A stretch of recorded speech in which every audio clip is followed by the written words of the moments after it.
So Leute, herzlich willkommen zu einem neuen Video der Firma H2 Motors, wie immer mit Jerome und mir. Heute haben wir im Grunde zwei große Themen. Wir sind jetzt eben hier nach Berlin geflogen, sind jetzt hier zum Thomas Scherres, zum Autohaus Graubaum rübergefahren, weil wir uns jetzt von einem Auftrag vorher kennen und haben uns da auch immer sehr gut verstanden, weil er einfach ein sympathischer Kerl ist. Und da wir ja jetzt in Berlin sind, sagt er, ey Jungs, kommt mal vorbei, guckt euch das hier mal an. Und genau das tun wir jetzt auch. Wir haben uns jetzt gerade eben schon mal hingesetzt bei ihm am Platz, haben ein bisschen was gefrühstückt. Und als ich die Tür reingekommen bin, hat man halt direkt so ein Gefühl gehabt, ey, hier fühlt man sich wohl. Das ist jetzt nicht so ein geputzter Glaspalast, wie ihr das halt häufig kennt aus diesen BMW-Autohäusern, sondern hier hat alles so ein bisschen so einen familiären Charme. Man kann halt alles so ein bisschen spüren, fühlen.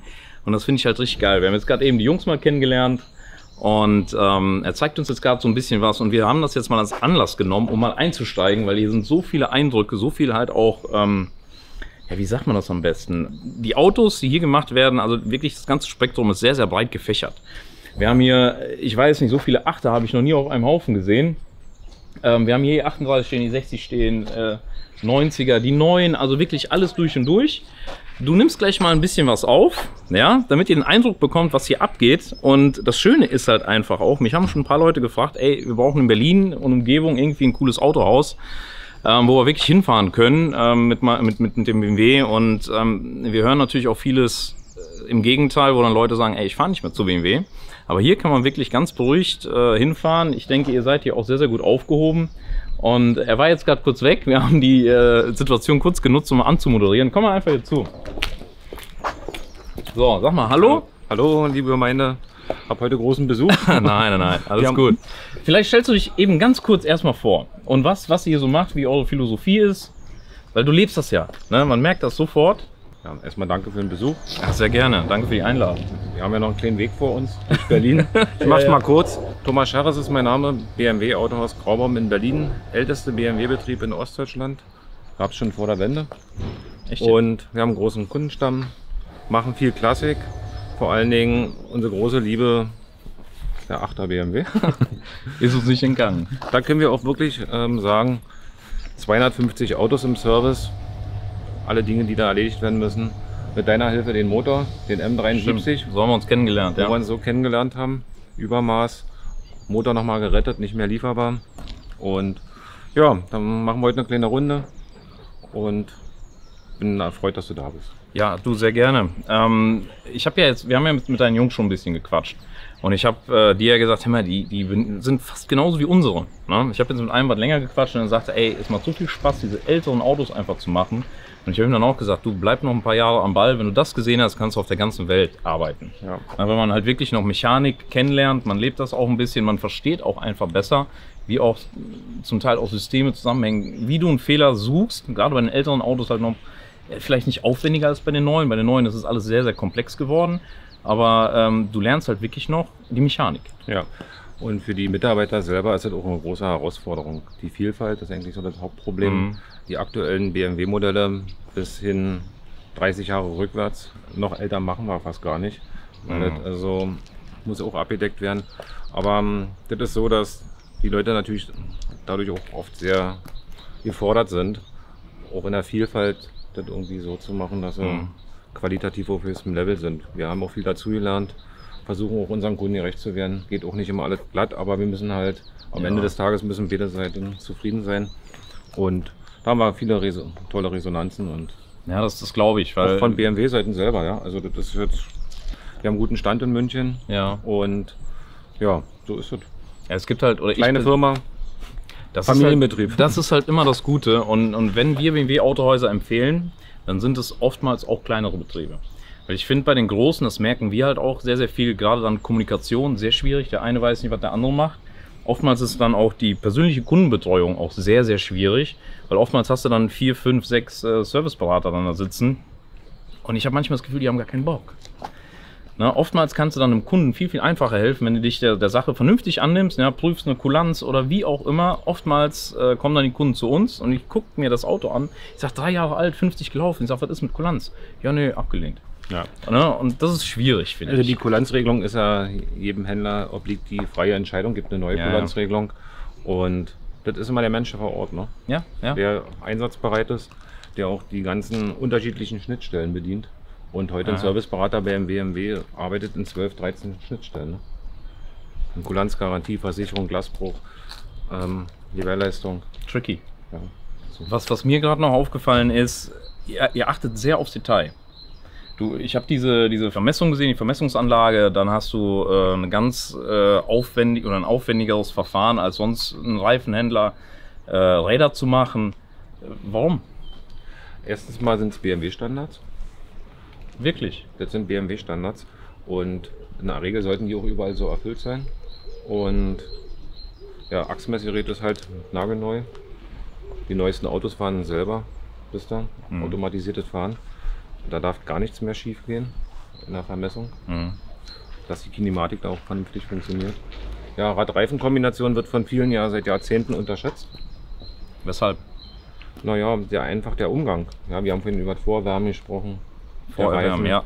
Kannte ich zum Beispiel gar nicht. Gewissenhaftes Wuchten, Matchen, die Radialkräfte messen, Lateralkraftschwingung, dass man einfach im Prinzip ein Auto, was nachher 200, 250 oder 300 fährt und die leichteste Vibration hat, macht keinen Spaß. Ne? Und wie gesagt, selbst der eine oder andere Reifenhersteller liefert mal an, geht dann auch zurück, weil es einfach dann auch tolerant gehandelt wird, weil dann die Reifenhersteller auch anerkennen, dass wir ein vernünftiges Messverfahren haben, dokumentieren können und dass es dann also wirklich auch vernünftig und langfristig vernünftig läuft und das Auto auch so gut bleibt, wie es mal produziert wurde. Ja, aber merkst du das, apropos Reifen, aber merkst du das, dass es bei den älteren Autos noch wichtiger ist als bei den neueren? Es ist so aufwendig zu machen? Na, ich denke, dass die Reifenindustrie, die sich ja in den letzten 20, 30 Jahren extrem vorwärts bewegt hat, die ganze Entwicklung, Technologie, hat dafür gesorgt, dass natürlich auch ältere Autos heute besser fahren als vielleicht früher. Okay. Ja, weil einfach die Reifenqualität noch mal besser ist. Und wenn dann alles stimmig ist und das Fahrwerk in Ordnung ist und die Geometrie. Warum Achter? Achter ist eigentlich 1990 bei BMW angefangen. Haben mir die Nase dran platt gedrückt. Und habe gesagt, werde ich nie haben. Das ist ja genau das, warum so viele Leute das heutzutage so leben. Ich meine, du siehst das Auto im Straßenbild ja fast gar nicht mehr. Aber jedes Mal, wenn du einen siehst, dann lacht das Herz so ein bisschen. Also zur IAA erste Mal gesehen. Wann war das? War 1990. So, und war ich 20. Und bei den ersten Probefahrten, das war so 92, 91, 92. Wirklich klitschnasse Hände vor Aufregung. Ganz ordentlich, nicht überschätzt. Die Straßen waren ja damals noch leer. Und dann mussten wir eben auch ordentlich dazulernen. Dann haben wir es in der Diagnosetechnik und das BMW da eben auch dann Servicetechniker ausgebildet hat. Und der Hintergrund waren eigentlich die ersten, modernsten Autos bei BMW. Das war der E31. Und dann kam erst E38, wie du weißt, die dann auch mit Bussystemen gearbeitet haben. Der ist ähnlich eigentlich wie bei Mercedes, immer die S-Klasse, der war auch Technologieträger. Ne? Ja, also im Prinzip war er 10 Jahre seiner Zeit voraus. Auch in der Diagnosemöglichkeit. Okay.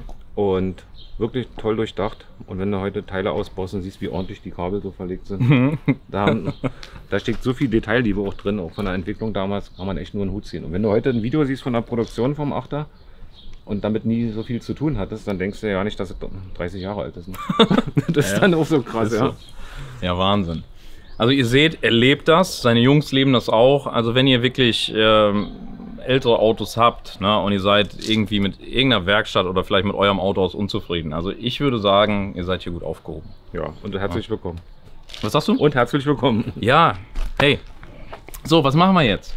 Jetzt habe ich noch was Privates für dich. Ja. Ich habe nämlich, also mein Freund Nils Hamann, Berliner, hat diese Bücherserie damals aufgelegt, vom 8. Das ist eine Sonderedition. Es gab die normalen roten, das ist eine Sonderedition. Ich habe jetzt hinten im Schrank geguckt, habe tatsächlich noch 2 Stück nagelneu. Nee. Und ich werde jetzt gleich noch was reinschreiben, aber im Prinzip ist das unser Lexikon, Ach, geil. wo man auch dann wirklich differenzieren kann.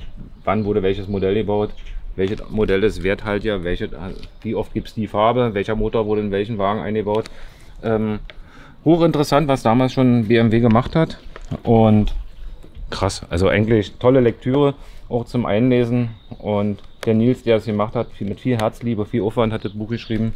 Auch ein Gruß hier nochmal an Nils, den aus dem 8er Club, der von mir auch und heute in der BMW Motorsport Qualitätschef ist. Ja, also Tolles Buch und das kriegt heute Hermann von uns. Ja, mega. Mit allen Vorsehen, Fotos und so, ne? Weißt du, wer sich am meisten darüber freuen wird? Jan? Mein Vater. Ja? Weil ihm ist ja der Schön. Achter von uns. Ja? Ja, ja. Schön. Ich habe ja den Achter Darfst eigentlich... aber nicht weitergeben. Nein, auf keinen Darfst du Fall. nicht Auf keinen weitergeben? Fall. Aber dem Vater darf ich es geben. Natürlich. So, okay. Okay. Weil der Witz war ja, ich wollte den Achter ja kaufen, weil er bei uns gut in die Sammlung gepasst hat. Und ich habe den bei einem BMW Autohaus gekauft, in der Dortmunder Ecke irgendwo. Und dann kam ich zurück, hat mir das Auto angeguckt und ich sag, Papst, hier, das legen wir uns jetzt noch zu. Da dachte Hermann, nein, den will ich haben. Weil mein Vater war natürlich auch in den 90er Jahren dann die ersten BMWs, i34, i21, i30, was er nicht alles hatte, ne? Und Achter ähnlich wahrscheinlich wie du, die Nase platt gedrückt. Ne? Dann saß du den immer. Bei uns, ja, bei Kaltenbach, da hat er das meiste gekauft. Wie alt ist dein Vater jetzt? Aber der ist 64 geboren, das heißt, der wird jetzt 60. Ja. Papst, ey, bist echt alt geworden. Okay, gut. Nein, Spaß beiseite. Ja, immer. Ist er von Beruf? Hat er mit Autos zu tun, ja? Nee, Gar nicht. nee. Okay. Wir sind da im Grunde zusammen reingewachsen. Schön. Hobbys halt, ne? Gut, also ich würde sagen, du filmst jetzt ein bisschen was ab. Wir müssen mit den Kennzeichen ein bisschen vorsichtig sein. Und dann schließen wir gleich aber ab bei euch vorne im Eingangsbereich, weil da steht noch ein Alpina Motor in Glas, also mit Glas bedeckt. Ich wollte ihn noch schon haben, der wollte mir nicht geben. Nur leihweise. Nur leihweise. Und dann steht da noch ein Alpina 5.0? Nee, 31. Oder ist ein 6er? Nee, 5. 5.0 ist richtig. 5.0. 90er Baujahr. 90er Baujahr, okay, deswegen ganz früher. Daneben die Japan-Edition. Japan-Edition. War das jetzt auch Japan-Edition? Nee, ne? Auch. Immer. Japan-Edition hier, Japan-Edition da. Pass auf. Nur ich mach Silber, mal, Rot und Blau. Aber steht hier drin. pass auf, lass uns mal ganz kurz sehen, was wir auf Anhieb sehen. Hinter dem X5. Oder ist das X7? Ich blicke bei den neuen Autos gar nicht mehr durch. X5. Da steht ein Achter, hier steht ein Achter, da steht ein Achter, da steht noch ein Achter, hier steht noch ein Achter. Da hinten stehen noch mal zwei. Also ich meine, das sind jetzt Direktannahme nochmal. Direktannahme auch noch einer. Da werden gerade die EDC-Stoßdämpfer gemacht. Ich denke 13 Stück sind heute hier. Siehst du, 13 Achter in einem Autohaus. Aber ich finde, dass es bei euch auch sehr viel Charme hat. Ja, wie alt ist das Gelände jetzt hier? Das, die Firma gibt es ja seit 70 Jahren. Boah, Und hier am Standort selber über 50 Jahre. Wahnsinn. Ja. So, komm, dann geh einfach durch, mach ein paar. Die Felgen hätte ich gerne da drauf. Und dann schnippelst du einfach mal ein bisschen was zusammen. Und dann sind wir hier durch und dann fahren wir uns den 7er an.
So, ihr habt jetzt ein bisschen gesehen, was hier abgeht.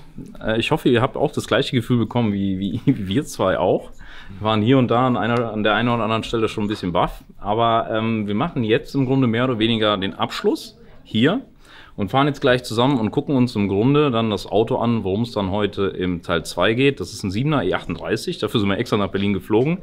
Ich hoffe, es ist auch ein sauberes Auto, das werden wir gleich sehen. Und dann zum Abschluss hätte ich gerne noch zwei Sachen. Zeig uns bitte noch den Alpina und den Motor. Gut. Vielleicht einmal kurz umschwenken. Matching Number 1, Originalmotor. Bei Alpina überholt worden. Funktionstüchtig und einbaufertig. Ist aber verheiratet mit dem Auto. Auto steht dort und hat einen neuen Motor.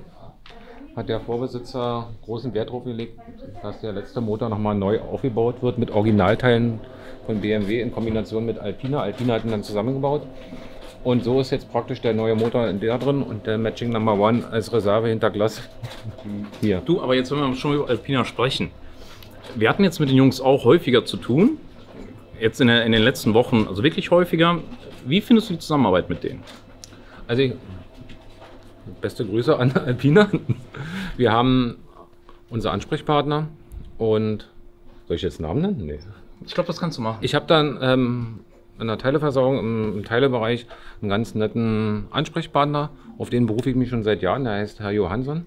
Mit dem haben wir es auch zu tun. Der total nett ist. Voll. Und uns dann auch mal was schickt und Absolut. Und sehr fürsorglich ist und dafür auch mal ein Dank an die Jungs. Das macht Spaß. Und genau deswegen wollte ich es gerade thematisieren, weil du hast hier ein paar Alpina-Klamotten drin.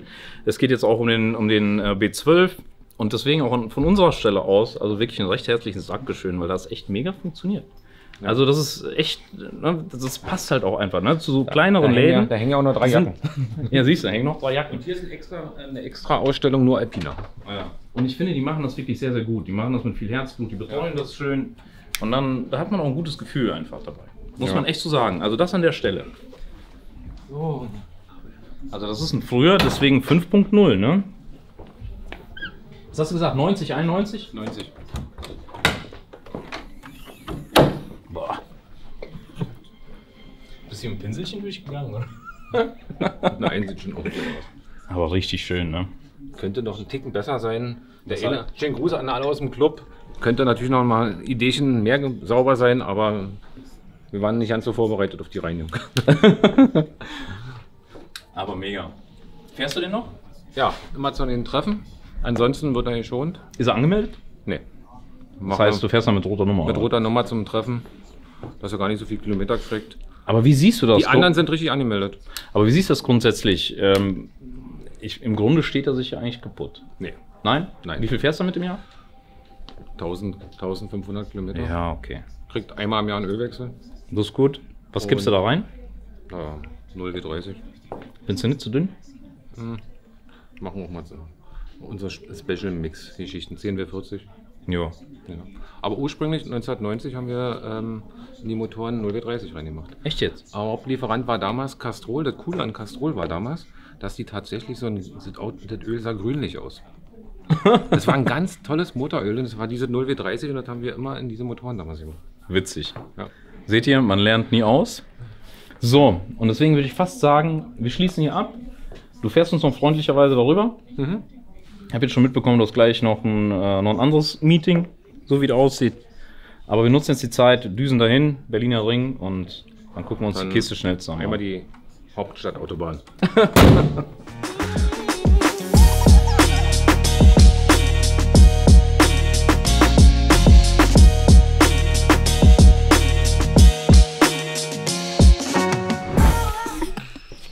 So, erzähl mal was dazu. Okay, das Fahrzeug ist von Eltern her, 84 Jahre alt.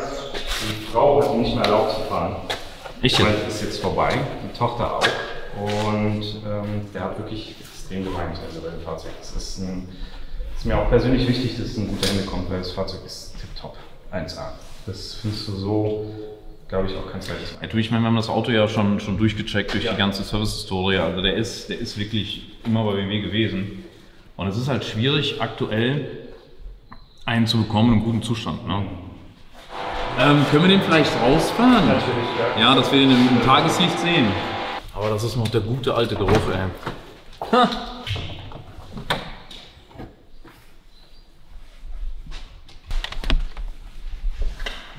Ja. Kannst dich gerade mal reinsetzen, anmachen?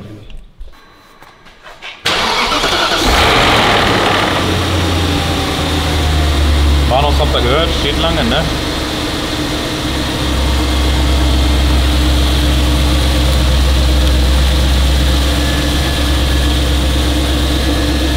Wie lange stand der jetzt, ohne dass du angemacht hast? Einen Monat. Monat? Monat. Seit dem letzten TÜV. Also, wann war der? Februar. Hast du Februar 24 gemacht? Genau, richtig, ja. Okay. Ja, komm, wir fahren mal kurz hoch.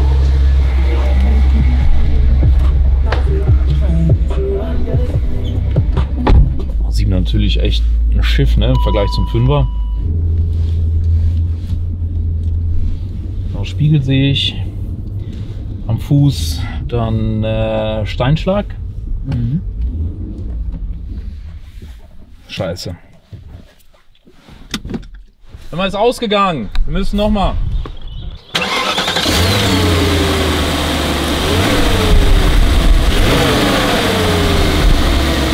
Also Anhängerkupplung ist abnehmbar, hat sie gesagt. Ne? Die ist abnehmbar. Ja. Ja. Kann das sein, dass er länger draußen stand? Nee, der ist drin. Die ganze Zeit. Ja.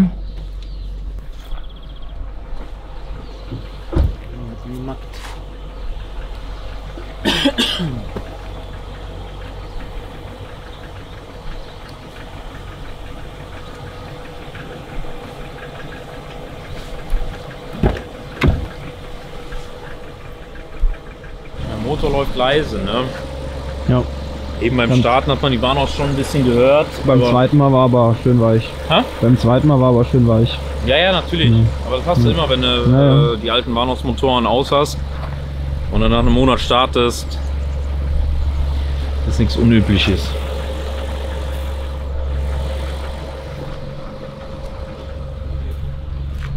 Also ich muss sagen, das sah auf den Bildern besser aus, als er ist. Findest du? Weil hier am Spiegel, das ist alles gammelig, ne? Der Fuß. Ich meine, dass er ein bisschen gelebt hat, ist klar, ne? Nur da hat es natürlich jetzt auch Bilder drin, die waren ganz, ganz anders. Aber das ist hochauflösend doch. Bitte? Komplett hochauflösende Bilder. Ja, aber sowas siehst du natürlich nicht, ne? Hier, ein Gammel, weil da musst du den Spiegelfuß, musst du den Spiegel zerlegen und neu lackieren, weil der gammelt natürlich überall, ne? Und ein Punkt ist noch, das hat man auf den Bildern gar nicht gesehen, ist erstens, dass die Klappe hier vorne am Sitz ist tot, siehst du? Hier das Ganze hier, lass mich mal. Ich glaube, das ist ein generelles Problem. Ne? Alles, was ich jetzt gesehen habe, bei dem BMW ist immer der Fall. Ja, aber der ist halt hier unten komplett abgebrochen, ne? Den kriegst du halt nicht mehr rein. Und das hat man noch nicht gesehen. Und hier, der ist halt auch...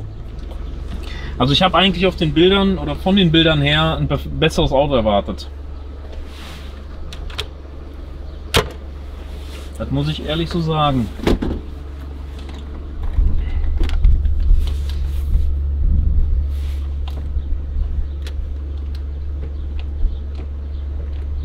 Okay.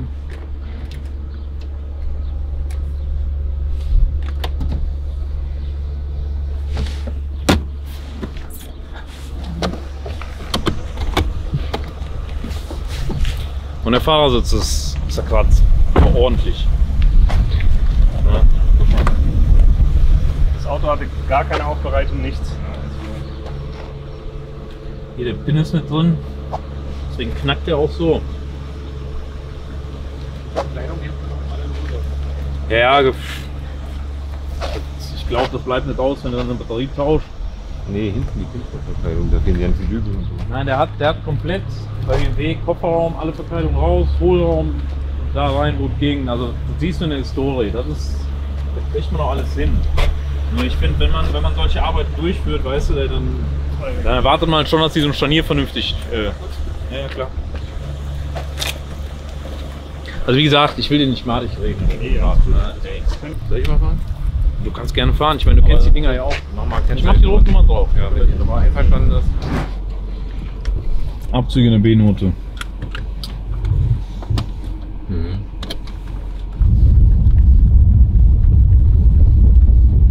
Zugstremlager. Mhm. Mal leicht anbremsen links. Ballert richtig lassen.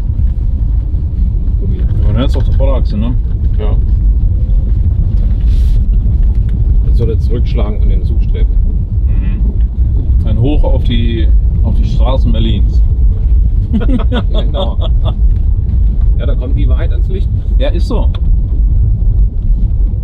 Auch von innen geht es, ne? Altes Auto. Aber was ist das für ein Geräusch? Das ist der Lüfter, ne? Nee. Und da? Ein paar Mark musst du drinstecken. Ja gut, Achse vorne. Die Frage ist halt, wie ist er so durch den TÜV gekommen, ne? Ja, das ist ja auch nicht überall einheitlicher Standard. Berliner Standard, TÜV. Nicht einheitlich, ne? Ja, ja gut, klar. Die Frage, was ist das für ein Geräusch? Ja. Meinst du wirklich, das kommt von der Lüftung? Gebläsemotor. Gebläsemotor ist das ja. Aber Gebläsemotor hier austauschen, das ist nicht cool.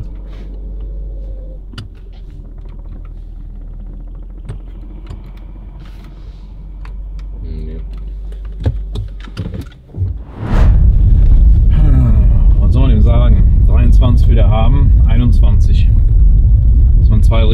hat. Oder was sagst du? Oder würdest du sagen, grundsätzlich nicht nehmen? Nee, du kannst den nehmen, weil er eine gute Basis hat. Aber du musst eben auch wissen, dass hier 3, 4, 5 schnell versenkt nochmal. Ja gut, ich bin der Meinung, ne, Basis auf jeden Fall gut. Und ich glaube auch, egal welchen 7er du gekauft hättest, du hättest an jedem, glaube ich, ein bisschen was machen. Immer ist irgendwas. Bitte? Irgendwas ist immer. Ja. Aber das ist ja alles. Das ist eine Beschädigung. Funktioniert. Das Problem ist halt nur, für den Gebläsemotor brauchst du das Armaturenbrett auf. Ja. Also das ist schon sehr hochpreisig. Also das ist jetzt 23 ist jetzt auch nicht gerade so. Ja, für 24 ist er inseriert. Für 24 muss so eine Kiste eigentlich besser dastehen.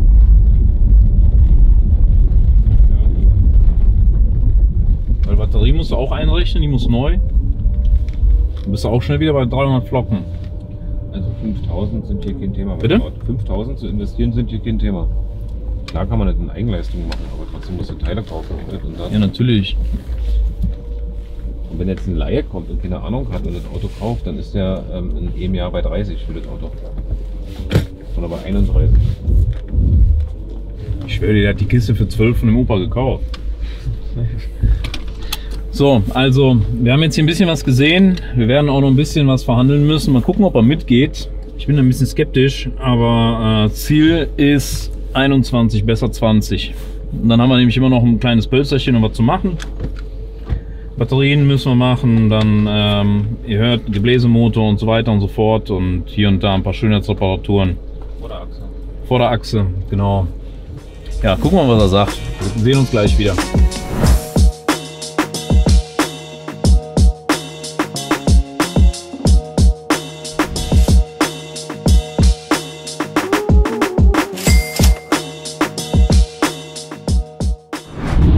So, also wie ihr jetzt unschwer erkennen könnt, haben wir den 7er mitgenommen.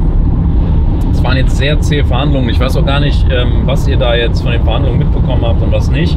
Wir haben jetzt am Ende bezahlt 20.000. Das Auto war tatsächlich vom Zustand her etwas schlechter als auf den Bildern. Vielleicht blendest du die Bilder auch mal ein, wie wie er annonciert ist. Und er stand natürlich jetzt auch in der Tiefgarage, Batterie war leer, etc. etc. Der hat jetzt nur ein paar Bewegungsfahrten bekommen im letzten Jahr. TÜV ist aber neu. Soweit passt das, ne? Und ich glaube, ich bin da mit einem etwas anderen Anspruch dran gegangen, weil der einfach auch so schön annonciert war. Das, was wir jetzt heute gesehen haben, was wir bemängelt haben, sind eigentlich so typische E38 Krankheiten. Wir haben hier keinen Rost oder irgendwas, aber wir haben dann so ein bisschen diese Kunststoffleisten an den Türen. Die sind so ein bisschen leicht wellig, weil er schon mal was lackiert bekommen hat. Aber ansonsten von innen und jetzt auch vom Fahrwerk, von der Lenkung, also alles funktioniert. Und deswegen ist mir halt so ein Auto alle Male lieber mit einer guten Substanz, wo man dann nachher noch hier und da ein bisschen ansetzen kann, als ein komplett durchgerittener 7er, der schon irgendwie halbgar restauriert, lackiert, wie auch immer war. Natürlich werden jetzt einige sagen, ja, der Einstandspreis ist hoch für einen E38. Ja, kann man so sehen. Ich bin allerdings gerne bereit, einen vernünftigen Kurs zu bezahlen, wenn bei uns einfach die Basis passt. Jedenfalls haben wir schon ein bisschen was liegen dafür. Die Alpina Lippe ist schon da, die 21er Alpinas sind schon da und auch die 50i Chromniere. Das werden wir jetzt die nächsten Tage alles so ein bisschen machen. Werden euch das dann auch zeigen noch, wenn wir damit fertig sind. Ansonsten ist jetzt so der erste Eindruck auf den ersten 80 Kilometern jetzt hier auf der Heimreise eigentlich ganz gut. Oder was sagst du? Mega, absolut. Also fährt super entspannt. Finde ich, kann man machen. Wir haben halt noch einen Ordner mit etlichen Belegen. Wir haben das Auto natürlich auch vorher komplett in der BMW-Historie gecheckt. Weil das Schöne war hier einfach, dass wirklich alles, was der Wagen bekommen hat, so ziemlich bei BMW auch hinterlegt war. Der hat ein paar Mal Hohlraumversiegelung bekommen, dann ein paar Lackierarbeiten, Service, Vorderachslenker, dann Hinterachslenker. Also alles, was so im Laufe der Zeit bei so einem 7er einfach anfällt, hat er tatsächlich alles bei BMW gemacht. Und deswegen sage ich auch, dass ich gerne einen Ticken mehr bezahle, aber wir haben eine coole Basis. statt nachher irgendwie günstig einzusteigen und dann wirklich nur die ganze Zeit irgendwelche Karosserie- und Lackierarbeiten zu machen. So, das kurz zum 7er. Das war jetzt der zweite Teil vom Video. Danke übrigens nochmal an Thomas Scherres und das Auto aus Graubaum. Die haben uns wirklich sehr, sehr gut empfangen. Waren auch sehr, sehr nett, sehr sympathisch. Also wenn ihr in Berlin noch ein BMW-Autohaus sucht, gerade auch mit dem Hintergrund, mit einem Händchen auch für ältere Fahrzeuge, dann würde ich einfach sagen, seid ihr da meiner Meinung nach total richtig. Und ja, sagt uns mal Bescheid, wie ihr dieses Video fandet. Also dieses Video wirklich ohne viel Drama, einfach mal wieder was Neues, ein bisschen zum Relaxen, ein bisschen zum Mitdenken, ganz leicht verdaulich und mit ein bisschen Spaß. Und ich würde gerne wissen, wie ihr aktuell den Markt bzw. die Marktsituation beim i38 einschätzt oder bewertet. Würdet ihr für ein gutes, solides Exemplar eher was höher ansetzen? Oder würdet ihr sagen, nein, ich kaufe mir lieber eine Ranzkarre und mache alles nochmal neu? So. Dazu kommt einfach auch, dass der E38 den ganzen Hype mit den Preisen der letzten Jahre, was M-Fahrzeuge betrifft, nicht so stark mitgegangen ist. Entschuldigung. Und deswegen sehe ich hier und da bei guten Autos noch ein bisschen Wertsteigerungspotenzial. So, also das sind die Fakten. Wie immer kommentieren, diskutieren, liken und abonnieren. Hätte ich fast vergessen. Oder habe ich mich wiederholt? Habe ich mich wiederholt? Ich glaube nicht, keine Ahnung. Okay, ich glaube auch nicht. So, also wir sind jetzt auf meinem Weg. Wir haben jetzt noch knapp 4 Stunden 20, 480 Kilometer. Wir haben eine angenehme Reisegeschwindigkeit von knapp zwischen 160 und 180. Passt auch, das Auto ist schön geschirmt. Ich habe hier die Massagefunktion an, die Sitze sind bequem. Und so verabschieden wir uns jetzt in den Sonntag. Euch wie immer noch ein schönes Restwochenende. Bleibt gesund und auf Wiedersehen. Macht's gut. Ciao.